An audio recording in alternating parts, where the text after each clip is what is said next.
बोलो सतगुरुदेव की जय। बंदी छोड़ कबीर परमेश्वर जी की जय। बंदी छोड़ गरीबदास जी महाराज जी की जय। स्वामी राम देवानंद जी गुरु महाराज जी की जय।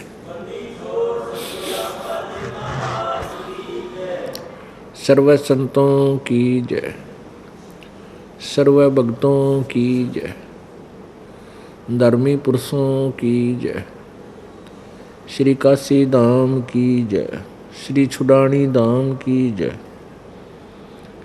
श्री करौथा धाम की जय। श्री बरवाला धाम की जय। सत साहिब गरीब नमो नमो सतपुरुष को नमस्कार गुरु की नहीं। सुर नर मुनिजन साधुआं संतों सर्वस दी नहीं। सतगुरु साहेब संत सब दंडोतम प्रणाम। आगे पीछे मध्य हुए तिनको जा कुर्बान। नराकार निर्विषम काल जाल भयभंजनम निर्लेपम निज निर्गुणम अकलनु बेशोधनम।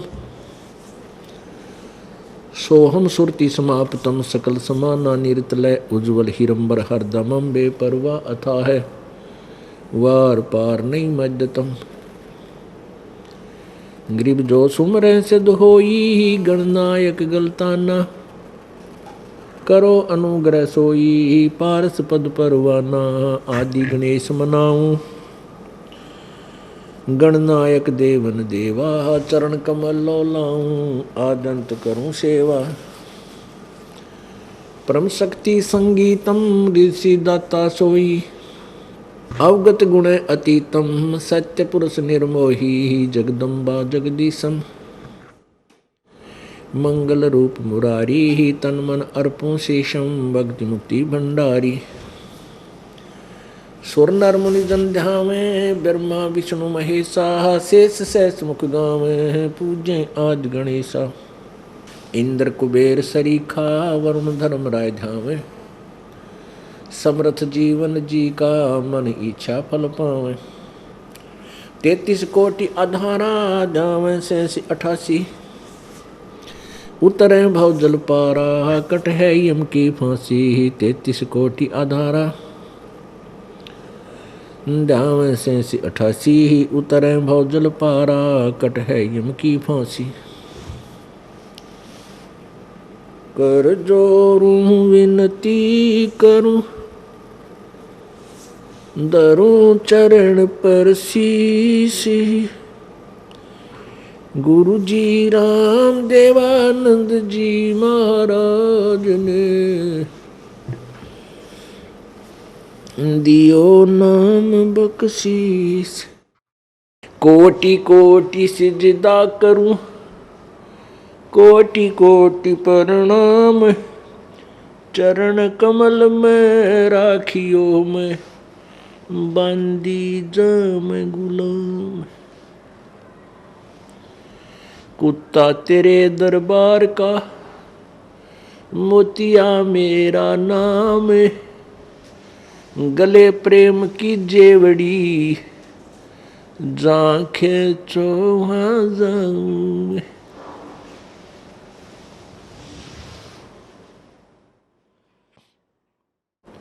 जय इब के सतगुरु मिल सब दुख आखूं रो। चरणों ऊपर शीस धरूं कहूँ जो कहनी हो। कबीर साईं मिलेंगे पूछेंगे कुशलात। आज अंत की सब कहूँ अपने दिल की बात।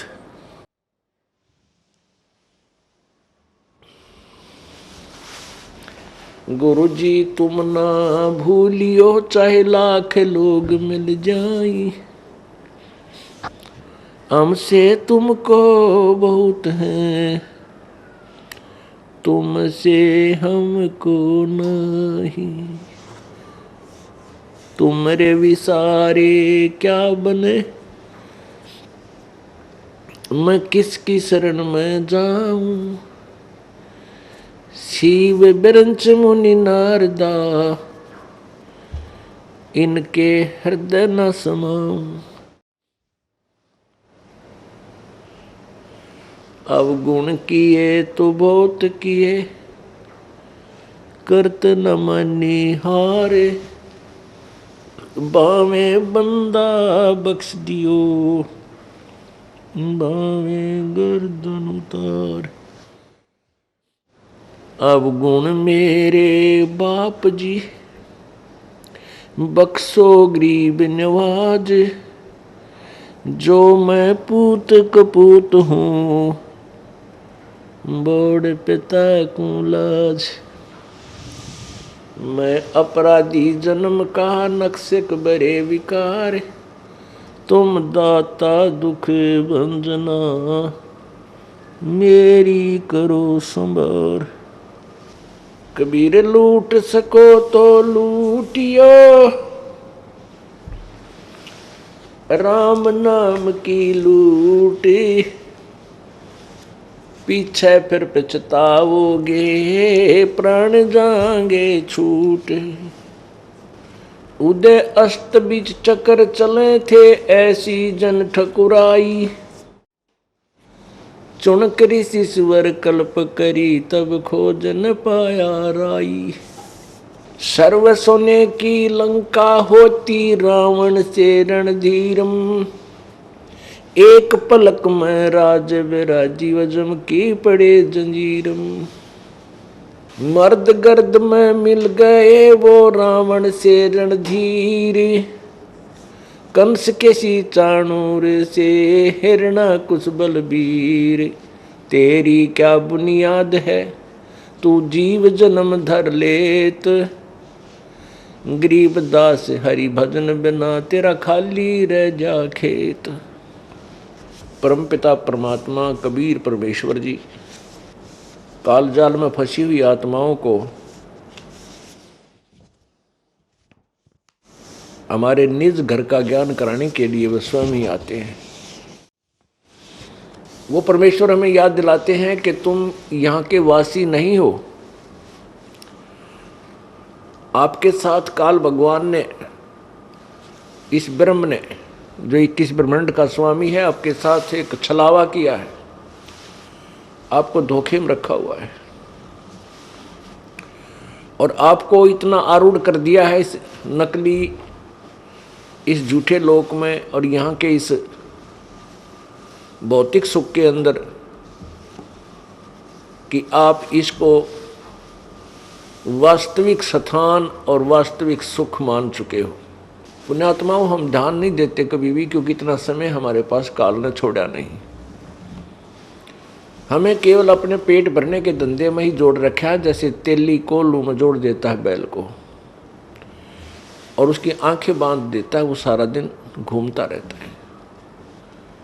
उसको ये नहीं मालूम तू कहाँ चला था, कहाँ से रुका है, केवल उस एक ही सर्कल में वो उस दिन रात चलता रहता है, सारा दिन चलता रहता है। इस प्रकार काल ने हमारी आंखें बांध रखी हैं। हमारी जो यथार्थ आंखें हैं, जो ज्ञान रूपी अखियां हैं, वो बंद कर रखी हैं, उनके मोतिया बंद कर रखा है और हम इसी धंधे में पच मर जाते हैं। बच्चे उत्पन्न ना हुए तो चिंता सताती है, उत्पन्न होने के बाद फिर उनके परवरिश के अंदर दिन रात एक करना पड़ता है। अपना पेट और परिवार पोषण के लिए हम दिन और रात लगे रहते हैं और एक ऐसा काल झटका देता है, कभी ना बच्चे रहते हैं ना हम रहते हैं, ना जाने कौन कहाँ बच्चे जाते हैं और कहाँ हम जाते हैं। कहीं फ्लड आ जाती है, कहीं पर भूकंप आ जाते हैं, अक्षेत्र नष्ट हो जाता है, कहीं दुर्घटना के अंदर परिवार विनाश को प्राप्त हो जाते हैं। शेष बचे हुए नहीं सोचते कि वो ऐसा क्यों हो गया, क्या हमारे साथ ऐसा नहीं होगा। उसका तरीका दूसरा हो सकता है, एक दिन विनाश सभी का होगा। तो हमने क्या करना चाहिए? तत्वदर्शी संत के विचारों पर बहुत ही गहनता से विचार करना चाहिए तत्वदर्शी संत केवल परमेश्वर का आदेश ही सुनाता है जो सदग्रंथों के अंदर विद्यमान होता है। काल भगवान ने हमारे साथ क्या छलावा किया है कि इसने हमारे तक यथार्थ ज्ञान नहीं आने दिया जो हमारे सदग्रंथों में विद्यमान है।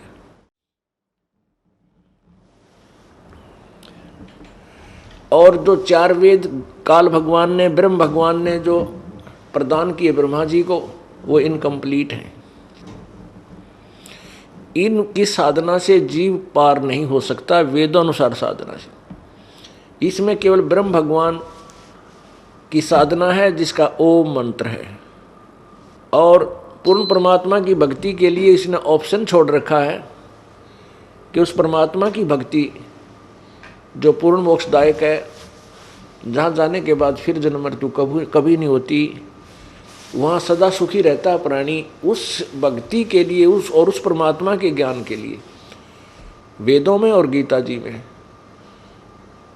वेदों और गीता जी का ज्ञानदाता दोनों का एक ही है, ब्रह्म। इसे काल भी कहते हैं।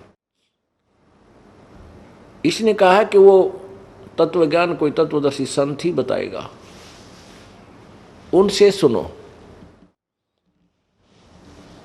और वो तत्वदर्शी संत जब आता है, बताता है, परमात्मा स्वयं ही आते हैं, कबीर भगवान, वो पूर्ण ब्रह्म, तो उस समय तक ये अपने अज्ञान को अपने नकली ऋषियों, महर्षियों, गुरुओं, संतों, मंडलेश्वरों के माध्यम से इतना फैला देता है, वो भोली आत्माएं फिर उस अज्ञान को ज्ञान मानकर, तत्व ज्ञान मानकर आरूढ़ हो चुकी होती हैं। काल भगवान नहीं चाहता कि इस प्राणी को अपने निज घर का ज्ञान हो और ये कहीं यहाँ से निकल ना जावे। इसने हमें बहुत सुनियोजित षड्यंत्र रच के यहाँ पर फंसाया हुआ है। उस जाल को केवल परमात्मा, परमेश्वर ही आकर बताता है, वही समझाता है। तो उस समय हम उस परमेश्वर की, जो परमेश्वर स्वयं आता है अपने सत्यलोक से, सचखंड से, रतधाम से, तो उसको हम एक जनसाधारण मान लेते हैं, क्योंकि उन अज्ञानी ऋषियों ने और गुरुओं ने, जिन्होंने केवल या तो वेदों को पढ़ा ही नहीं, और पढ़ा तो केवल इन चार वेदों को, जिन्होंने पांचवा वेद नहीं पढ़ा, सूक्ष्म वेद जो परमात्मा स्वयं आकर प्रदान करते हैं, उसको नहीं जाना, ना समझा, ना पढ़ने की चेष्टा की। तो उन्होंने क्या किया, वेदों को पढ़ा। वेदों में लिखा है, यजुर्वेद अध्याय नंबर 40 के श्लोक नंबर 15 में, ओम कर्तु समर किलवे समर कर्तुम समर। ओम नाम का जाप काम करते करते श्रवण करो, विशेष कसक के साथ श्रवण करो, और अपने मनुष्य जीवन का मूल कर्तव्य जानकर ओम नाम का जाप करो। यजुर्वेद अध्याय नंबर 40 के श्लोक नंबर 10 से लेकर 13 में ये भी वर्णन किया है कि जो यथार्थ ज्ञान है प्रभु के बारे में, वो कोई तत्वदर्शी संत ही बताते हैं, उनसे सुनो। तो इससे सिद्ध हो गया कि वेद ज्ञान इनकम्प्लीट है, और इसमें वर्णित विधि से हम परमात्मा प्राप्ति नहीं कर सकते। गीता जी अध्याय नंबर 11 के श्लोक नंबर 47 में कहा कि अर्जुन, ये मेरा वास्तविक काल रूप है, ये ब्रह्म बोल रहा है। गीता ज्ञानदाता अपने जो काल है वो कह रहा है कि मेरा जो मुझ ब्रह्म का जो वास्तविक रूप है, ये है काल, जो काल रूप है जो मैंने तुझे दिखाया, विराट रूप।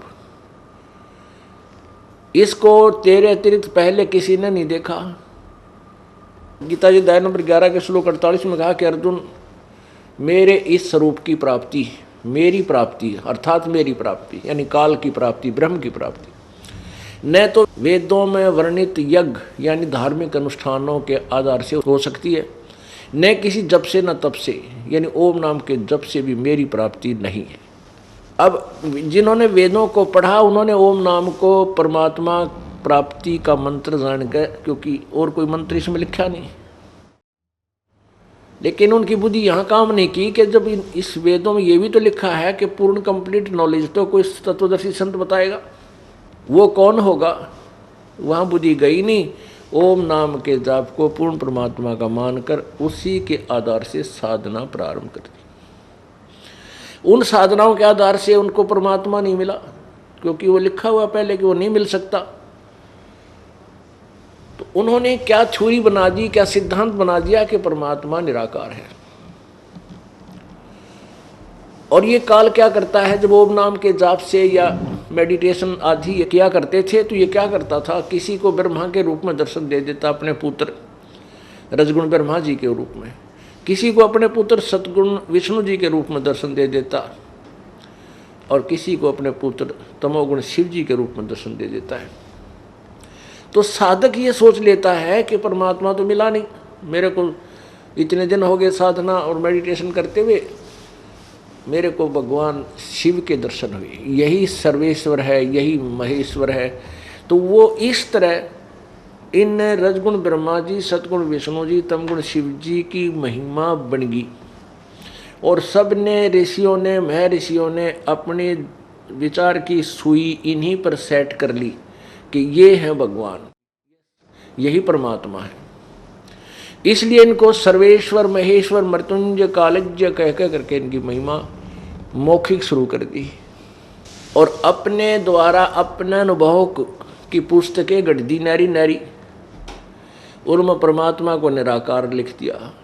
तो आज तक भगवान को निराकार है, निराकार है, केवल प्रकाश ही प्रकाश दिखाई देता है, ये रट्टा सभी ने ला रखा है, चाहे वो सतलोक की महिमा गाने वाले पंथ संत हैं,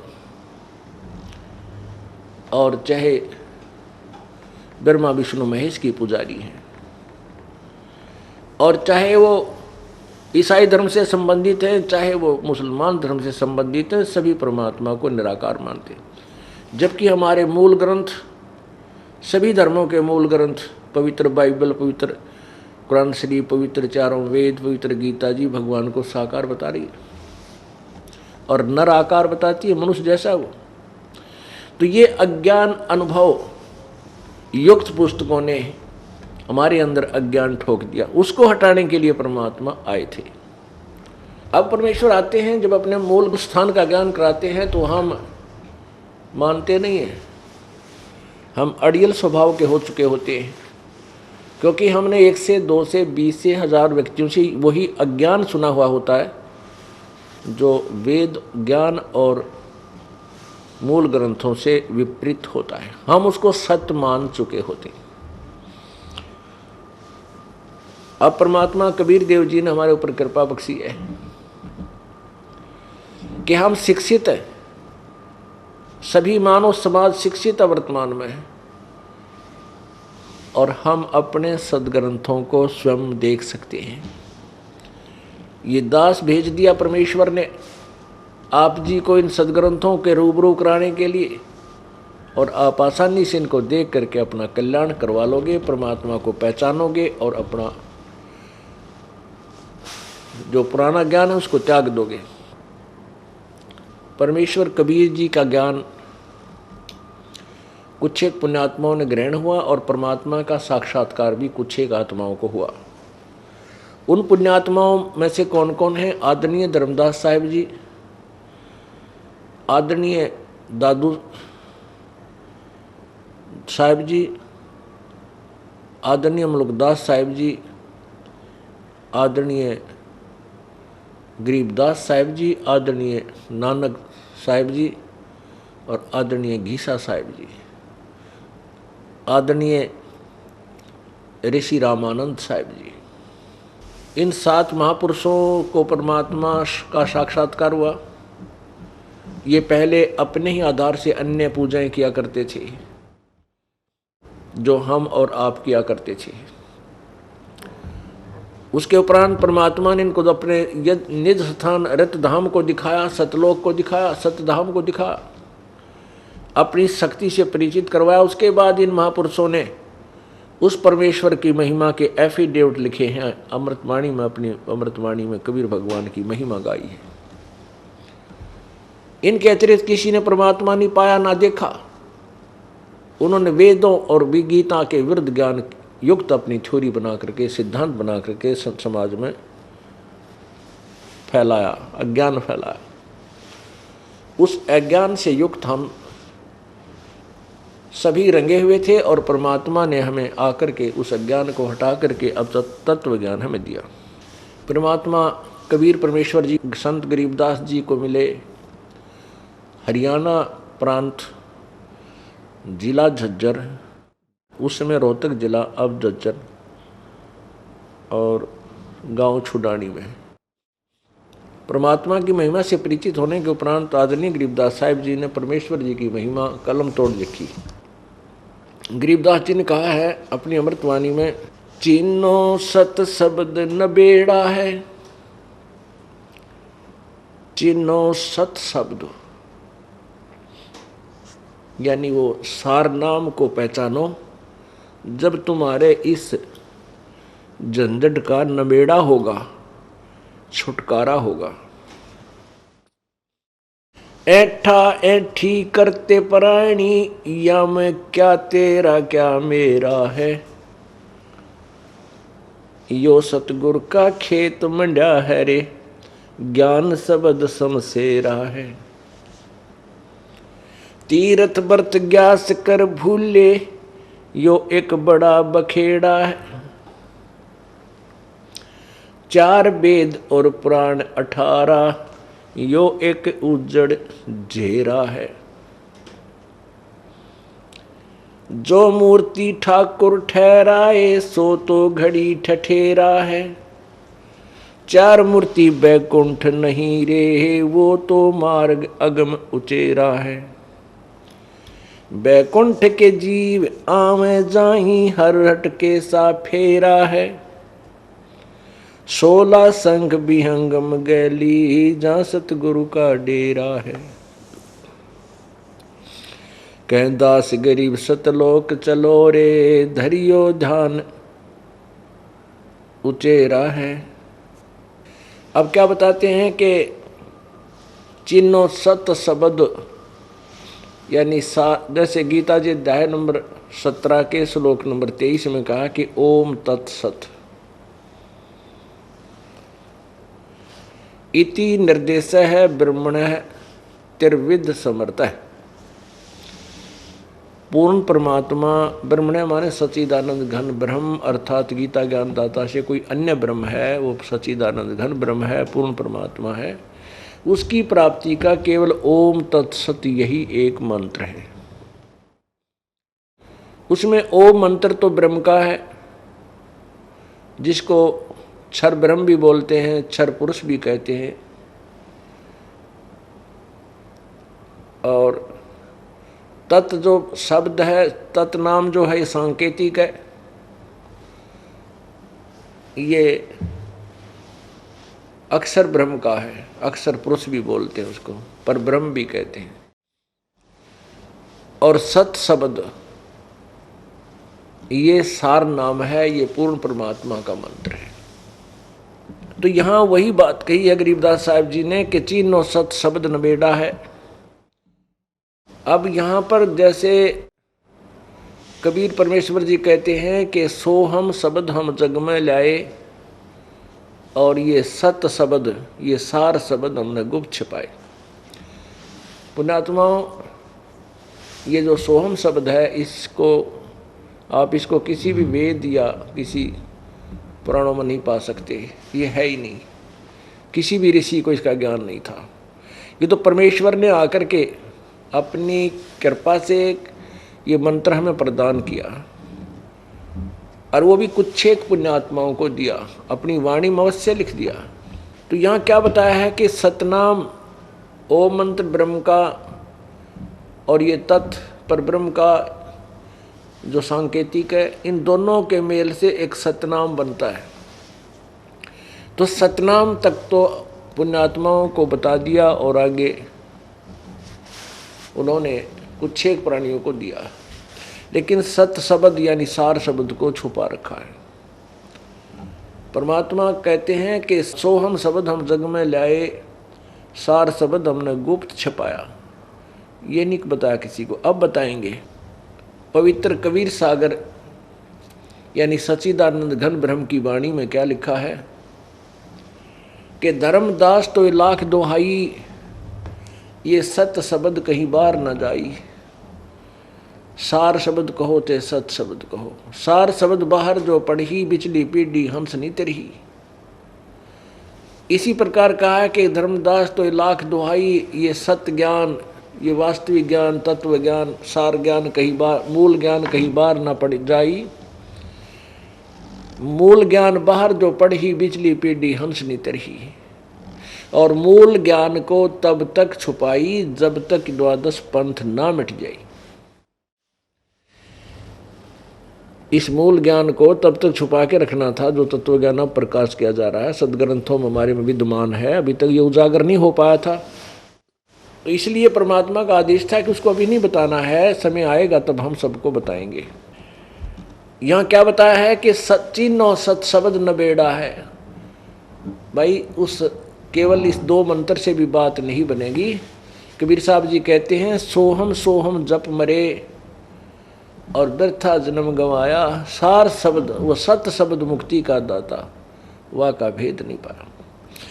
अब ये नकारा भी नहीं किया है, क्योंकि इस मंत्र से भी बहुत लाभ होता है। सतनाम से ये श्वासों के द्वारा सिमरण करना होता है, जिसको हम दूसरा मंत्र कहते हैं। प्रथम मंत्र आपको दिया जाता है हमारे शरीर के अंदर बने हुए कमलों को खोलने का।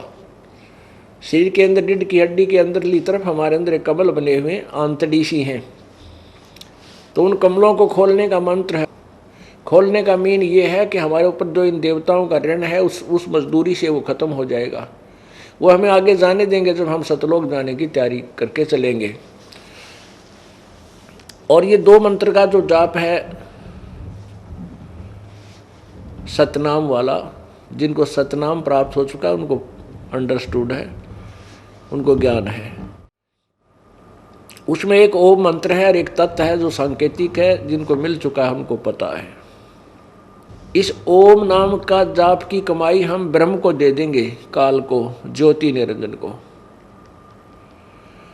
और ये फिर हमें आगे जाने देगा, नहीं तो ये नहीं जाने देगा। क्योंकि हम ऋणी हो गए हैं, काल के जाल में फंसे हुए हैं, असंख्य हमने पाप करके ढेर लगा रखा है। तो जब हम अपने सभी ओम नाम के कमाई और यहाँ इस सतर तक की जितनी भी ब्रह्म तक की जितनी साधनाएं हैं, यज्ञ हैं, इन सभी का प्रतिफल हम इसी को दे देंगे, तो ये हमारा कम है यहाँ से जाने के लिए छोड़ देगा। नहीं तो हम यहीं फंसे रहे, ओम नाम की और यज्ञों की कमाई हम इसके स्वर्ग महास्वर्ग में बैठकर, ब्रह्मलोक में बैठकर खाते रहे, फिर आकर के 84 लाख योनियों में दुख उठाते रहे। इसलिए गीता जी अध्याय नंबर 18 के श्लोक नंबर 66 में कहा है कि यदि तूने में उस परमात्मा के पास जाना है, जिसके विषय में 18वें अध्याय के 62वें श्लोक में कहा कि अर्जुन तू सर्वभाव से उस परमेश्वर की शरण में जा, जिसकी कृपा से ही तू परम शांति और शाश्वत स्थान को प्राप्त होगा। उसके लिए कहा कि तूने उसकी शरण में जाना है, तो मेरे सतर की जो कमाई है, ओम नाम के जाप और यज्ञ आदि जो मेरे लेवल के, वो मुझे छोड़ दे, मुझ में त्याग, फिर तू उसकी शरण में जा, फिर मैं तुझे सब पापों से मोक्ष कर दूंगा, सब ऋण मुक्त कर दूंगा, तेरा छुटकारा कर दूंगा। क्योंकि हम काल के बंधुआ मजदूर हो गए हैं, हम सत साधना ना मिलने से। उसमें क्या लिखा 18वें अध्याय के 66वें श्लोक में कि सर्वधर्मान प्रीतज्य माम एकम शरणम व्रज, सर्वधर्मान प्रीतज्य माम एकम शरणम व्रज। अब यहाँ जो गीता के अनुवादकर्ताओं ने यहाँ गलती कर रखी है, उन्होंने व्रज का अर्थ आना लिख दिया है, आओ लिख दिया है, जबकि व्रज का अर्थ जाना होता है। अब ये गीता का अनुवाद करने वाले यहाँ उलझे रहे कि भगवान किसी और किसकी शरण में जाने को कह सकता है, क्योंकि वो श्री कृष्ण जी के द्वारा दिया गया ज्ञान मानते थे और श्री कृष्ण जी को फाइनल गॉड मान रहे थे, अंतिम परमात्मा मान रखा था उन्होंने। तो यही इस कारण से उन्होंने इन सदग्रंथों के अर्थों का भी अनर्थ कर डाला। व्रज माने आना नहीं होता, जाना होता है, इन्होंने व्रज का अर्थ आना लिख दिया। एक अंग्रेजी का वर्ड है गो, गो माने जाना होता है, और उसका अर्थ कोई कम करता है, आना करता है, तो वह अज्ञानी है। चाहे वो किसी सर्कमस्टांस में उसका अर्थ आना कर रहा है, उसको उस सेंटेंस का ज्ञान नहीं जहाँ ऐसा अनर्थ करने जा रहा है। इसका सीधा अर्थ बनता है कि सर्वधर्मान परित्यज्य माम, मेरे सतर की जितनी भी पूजाएं हैं उनको मुझ में छोड़, तो एकम शरणम व्रज, एकम जिसके बराबर दूसरा ना हो, एकम एकम शरणम व्रज, अद्वितीय भगवान। 18वें अध्याय के 62वें श्लोक में कहा है जिसके विषय में, उसकी शरण में जा। और 15वें अध्याय के 1 से लेकर 4 में वही विवरण किया है। और 15वें अध्याय के गीता जी अध्याय नंबर 15 के श्लोक 16 और 17 में भी 3 परमात्माओं का जिक्र करते हुए 17वें श्लोक में कहा कि वही परमात्मा पुरुषोत्तम है। उत्तम पुरुष तो अन्य है जो ऊपर वाले दोनों से भिन्न है। 16वें श्लोक में जो 2 भगवान कहे हैं, अक्षर पुरुष, क्षर पुरुष और अक्षर पुरुष। क्षर ब्रह्म को हो, अक्षर पुरुष को हो, हम उसको सीधी देसी भाषा में क्षर ब्रह्म यानी समझाने के लिए ताकि समझ सकें, क्षर ब्रह्म और अक्षर ब्रह्म, अक्षर क्षर पुरुष और अक्षर पुरुष बोलते हैं। ये दोनों नासवान है, ये भगवान भी, और इनके श्लोकों में प्राणी भी नासवान है। इसलिए कहा कि उत्तम पुरुषत्व अन्य, गीता जी अध्याय नंबर 15 के श्लोक नंबर 17 में, उत्तम पुरुषत्व अन्य परमात्मा इति उदारते हैं। ये लोक तरम आविश्य विभरती अवैश्वर, जो तीनों लोकों में प्रवेश करके सबका धारण पोषण करता है, वो अविनाशी भगवान है। तो वो जो तीसरे नंबर का परमात्मा है, उसका जो मंत्र है, उसकी शरण में जाने को ये काल कह रहा है कि उसकी शरण में जाने के लिए तू मेरे सत्र की सब पूजाएं मेरे में छोड़ दे। फिर उस एकम शरणम व्रज, एकम जिसके बराबर दूसरा कोई नहीं है, ओनली वन, एलोन, उसकी शरण में जा। फिर मैं तुझे अहम तवा सर्व पापेभ्य मोक्षामी मां शुच, मैं तुझे फिर सब पापों से मोक्ष कर दूंगा, तू चिंता ना करे। अब अंदर से तो रो रहा था अर्जुन, ऊपर से डरता हाँभ रहा था इसी बूंदी शकल देख कर उस काल भगवान की।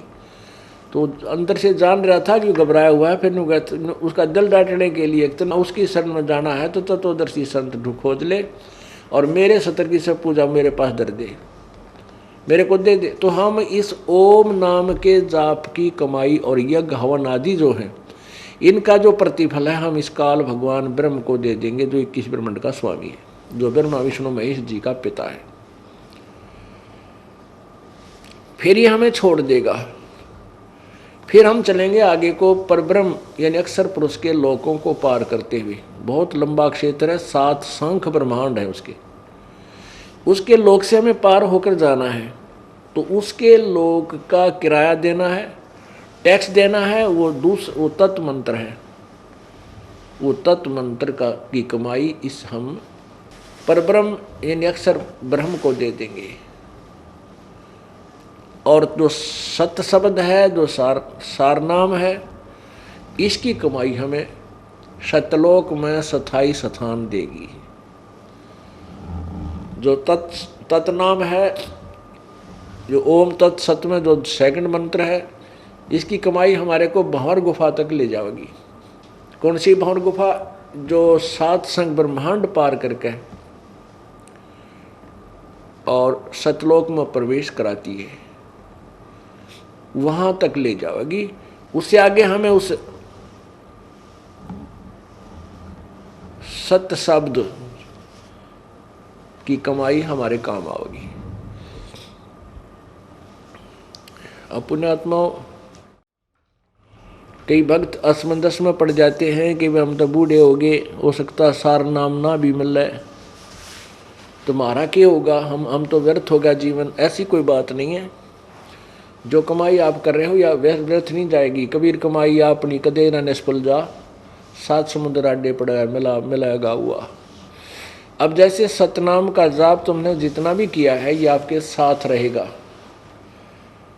ये बिल्कुल खत्म नहीं होगा और ये आपको पुनर्जन्म दिलाएगा। पुनर्जन्म तो आपको प्रथम मंत्र ही दिला देगा, जो आपको पहला मंत्र दिया जाता है 7 मंत्रों का, 7 नामों का। अगर वो भी नाम लेकर भी प्राणी अगर 1 दिन भी 2 दिन भी अगर एक मंत्र का भी जाप करके फिर भी प्राण छोड़ देगा तो भी मनुष्य जीवन प्राप्त कर जाएगा। इतना कीमती मंत्र है ये, जो यथार्थ मंत्र है, इनमें इतने गुण हैं। और सतनाम की जिन्होंने अच्छी कमाई की है, सारनाम मिला नहीं, वो शरीर त्याग गए चिंता नहीं करना कि उनका कि उनको तो तुरंत मनुष्य जीवन, वो तो 9 महीने पेट में भी मुश्किल से डटेंगे माँ के में और तुरंत बाहर आ जाएंगे। और आते ही उनको ऐसे श्रीमानों के घर जन्म होगा जो अब वर्तमान में भक्ति कर रहे हैं और उनके द्वारा किए गए पुण्य, जैसे अब दबादब कोई पाठ करा रहा है, कोई वैसे दान कर रहे हैं, सत्संग सुनने आ रहे हैं, ये पुण्य मंत्र कर रहे हैं, जाप, ये पुण्य, ये उनके साथ होंगी गठड़ी। और वो पुण्यात्मा उनके घर जन्म लेंगे, उन पुण्यात्माओं के घर जन्म लेंगे जो हमारे शिष्य है। और उन हमारी पुण्यात्माओं के भाग्य में कोई निकम्मी संतान हो, ऐसा लड़का हो जवान हो दे, कोई ऐसा गलती कर दे जेल में पड़ा रहा, राम पीछे पीछे वो आगे, या कोई सी निकम्मी बेटी हो गलती कर दे, तो उन ऐसे संस्कार युक्त जो आपके भाग्य में, जो आपके शत्रु रूप में संतान उत्पन्न होनी होगी, उनको परमात्मा गर्भमयी नष्ट कर देगा और उसके स्थान पर आपको उन पुण्यात्माओं को भेजेगा जिनके पुण्यों का ढेर होगा। जन्म लेते ही परमात्मा के वो प्यारी आत्माएं आपके साथ सत्संग में आएंगी, 3 साल का होते नाम लेंगे और नाम लेके फिर अपनी भक्ति करेंगे और उनके साथ वो पुण्य आगे से आगे जब वो जवान होंगे उनके ऐसे काम होंगे, कार और कोठियाँ बन जाएंगी, अपने आप उनको नौकरियाँ और बिजनेस उनके तैयार खड़े पाओगे, आपको वह चिंता भी ना रहेगी। तो उनको ये फिर वो सतनाम पुनः मिलेगा और सार नाम फिर मिलेगा और वो पार हो जाएंगे। अरे अगर इससे बूढ़े झंझट में तो 1-2 जन्म में पांडा छूट जाए, 2-4 जन्म में तो शुक्र मनाओ। इतना विश्वास रखना पड़ेगा आपको। कहते हैं एक बार एक साधक साधना कर रहा था पीपल के पेड़ के नीचे और कुछ बहनें और भाई जो है भक्त जा रहे थे, कह रहे थे एक बहुत पहुंचे हुए संत हैं और भूत भविष्य की बता देते हैं, उनके पास जाते हैं सत्संग सुनने के लिए। तो उस साधक ने कहा कि भाइयों एक कृपा करियो, बहन भाइयों मेरी, उस महाराज जी से मेरे बारे में ये पूछ के आना कि मेरी मुक्ति कितने जन्म कितने जन्म में पाछा हो जाएगी, कितने जन्म लगेंगे मेरी मुक्ति को। तो उन्होंने जाकर बताया तो महात्मा जी ने कहा कि उस साधक को मोक्ष प्राप्ति के लिए इतने जन्म लेने पड़ेंगे जितने पीपल का पाते, जिस वृक्ष के नीचे वो साधना करा उसी के पत्ते जितने हैं इतने जन्म लेने पड़ेंगे उसको, जब उसका मोक्ष होगा। अब उन बहनों और भाइयों ने रास्ता त्याग दिया,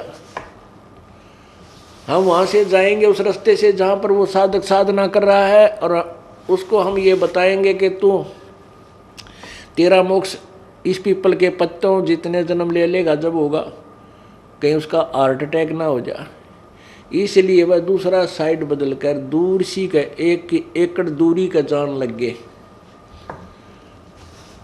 तो साधक ने आवाज़ लगाई कि भगत जियो, ए बहनों सुनियो, अरे मेरी प्रश्न का उत्तर लाए क्या तुम, एक बार इधर तो आओ। तो उन्हें सोची भाई चल,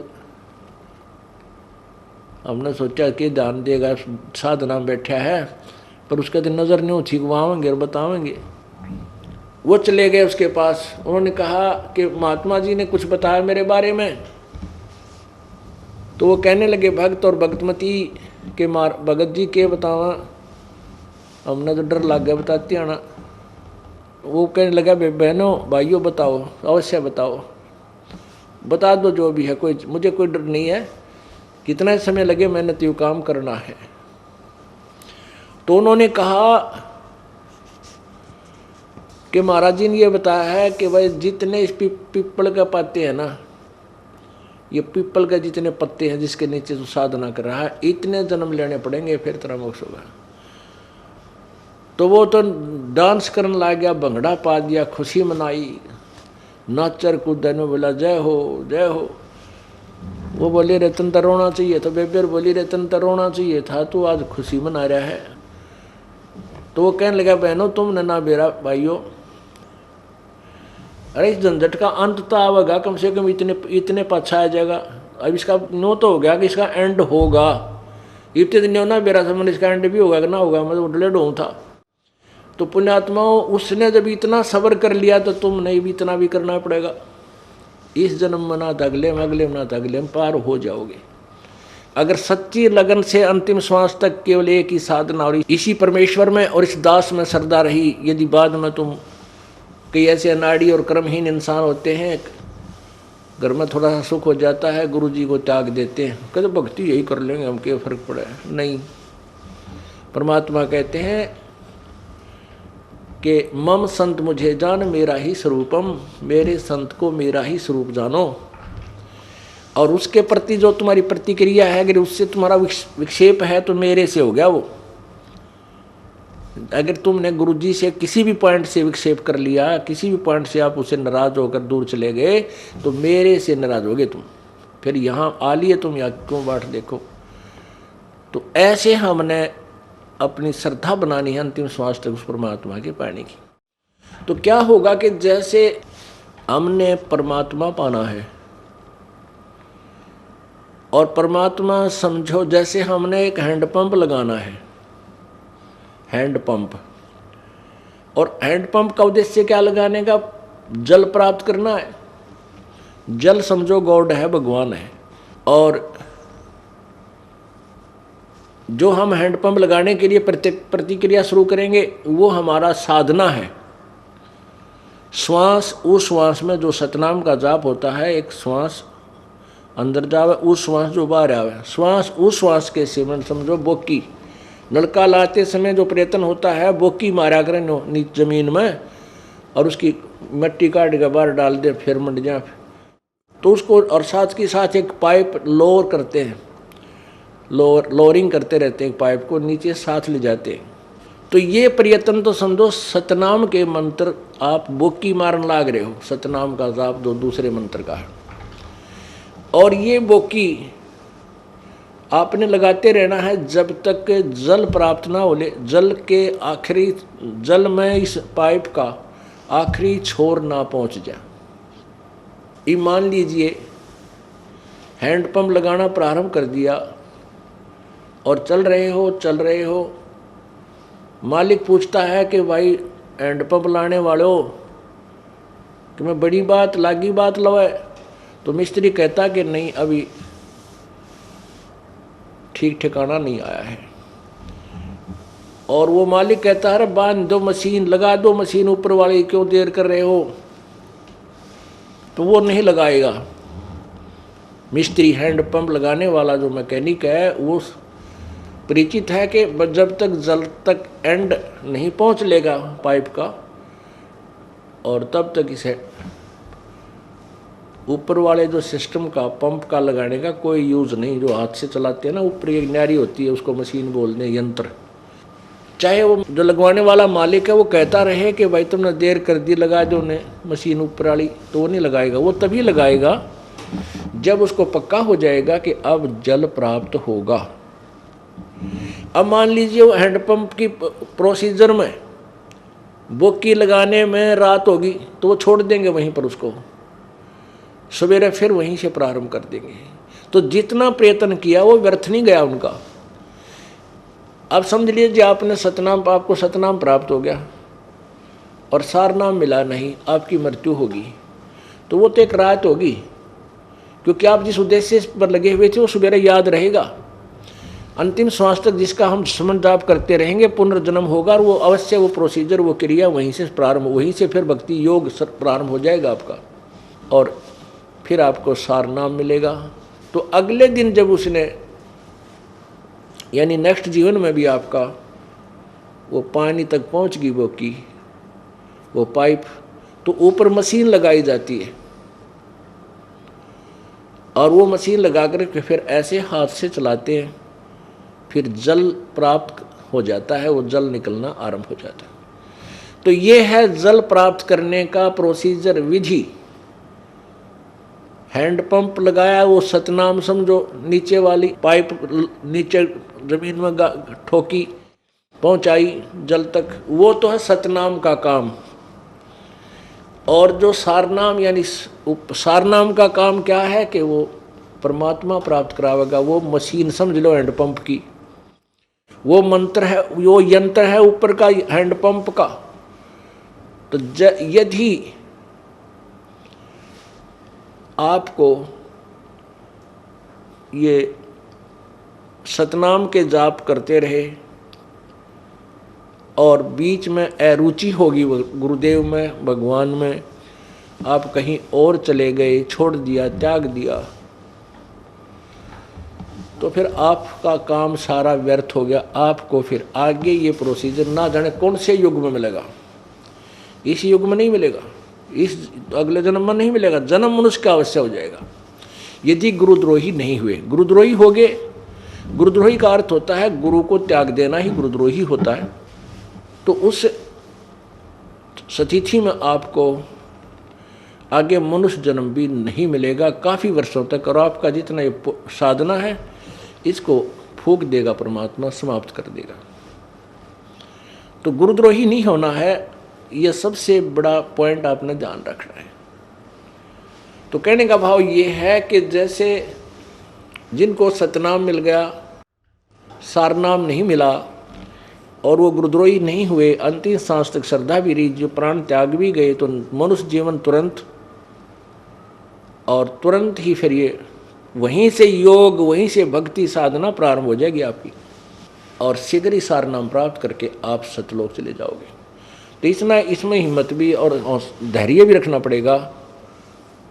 जैसे उस व्यक्ति ने, उस साधक ने, भक्त ने एक पीपल के पत्तों जितने जन्म के बाद भी मोक्ष की आस रखी, तो इतना धैर्य भी आपने रखना पड़ेगा, तभी ये काम बनेगा। ना तो ढीले गोडे छोड़े कति काम नहीं चले और दूना बढ़ जाएगा। तो बड़े भाव से, बड़ी किस्मत से, बड़े पुण्यों से ये आपको मिला है, ये मार्ग मिला है। अब इससे दूर होना आपका महादुर्भाग्य होगा, छोटा मोटा नहीं। अब जो बात चल रही थी, चिन्नो सत शब्द नबेड़ा है, ऐठा ऐठी करते प्राणी, यम क्या मेरा क्या तेरा है, यो सतगुरु का खेड मंड्या है, अरे ज्ञान शब्द समसेरा है, तीर्थ व्रत ग्यास कर भूले, यो एक बड़ा बखेड़ा है। तीर्थ करें कि तो ग्यास का व्रत रखें, कहती तो बहुत बड़ा बखेड़ा छेड़ दिया तुमने। 4 वेद और पुराण 18, यो एक उजड़ झेरा है। अब देखो पुण्यात्माओं कैसी गहरी बात कही है सिंपल लैंग्वेज में। ये है सूक्ष्म वेद, जो सच्चिदानंद घन ब्रह्म की वाणी है, जो परमेश्वर ने अपने प्यारी आत्मा गरीबदास साहिब जी के अंदर फीड कर दी। गरीबदास जी ने वही परमेश्वर कबीर साहिब जी वाला ज्ञान बोला है। क्या बताया है कि तीर्थ व्रत ग्यास कर भूले, यो एक बड़ा बखेड़ा है, और 4 वेद और पुराण 18, यो एक उजड़ जेरा है। उजड़ जेरा किसने कहा करे? एक कुआं होता है और उस कुएं में जल नहीं रहता, वो खत्म हो जाता, सूख जाता, और नीचे से वो उसमें बहुत गहरा हो जाता है। उसने जेरा कुआं क्या करते हैं? उजड़ जेरा जो उजाड़ में हो कि तक बाहर दूर खेता में जहाँ कोई भी ना जाता हो, उसमें जल नहीं होता, तो कहते हैं, और उसमें अगर गिर जाए इंसान तो बाहर नहीं निकल सकता। जो प्राणी कोई पशु वगैरह गिर जाता है जंगली पशु धोखे में, तो उससे बाहर नहीं निकलता है। तो ऐसे वो कुआं जो है, लगता तो कुआं है कि जल होगा, पर उसमें पावा कुछ को नहीं, जल है नहीं। ऐसे ही ये 4 वेद और 18 पुराण, यो एक उजड़ जेरा है, क्योंकि इनमें वो कंप्लीट ज्ञान नहीं है। और इनमें गिरा हुआ इस कुएं में, जिस आशा से उस पर गए थे वो मिला नहीं, वो जल उसमें था नहीं। तो इस प्रकार कहते हैं ये पुराण 18 और 4 वेद, ये एक उजड़ जेरा है। लगता तो है इनसे भगवान मिलेगा, लेकिन उस परमात्मा प्राप्ति, पूर्ण परमात्मा मोक्ष का मार्ग नहीं है। यही जन्म मृत्यु के ही चक्कर का ज्ञान है। समझ खेलो रे सौदा बनज, समझ खेलो रे, यो जग गुजड़ी लागी पीठ, ब्रह्म ज्ञान सतगुर से दीठ। कोई के सौदा करते दून, कोई के बैल डार गए गून, कोई चौगने कर कर जाही, कोई एक मूर्ख मूल गवाही। दोनों दीन चले पछताए, सठ दर्शन दिया मूल गवाए। काजी पंडित जग के पीर, बैल गुनी रही उरले तीर। तीन जगाती लही जगाती, जान न पावे कोई दूसराती।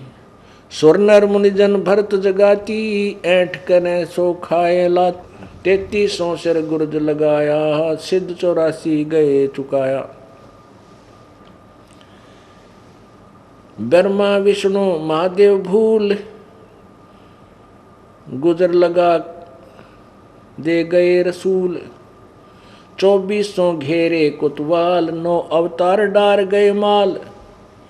हम तो भरिया सोंगी 60, पूर्व देश पंछा है घाट। शंख गुणा किया व्यापार, सौदागर से उतरी लार। दुर के दस्तक मोहर मजीठ, दास गरीब गुजर लई लूट।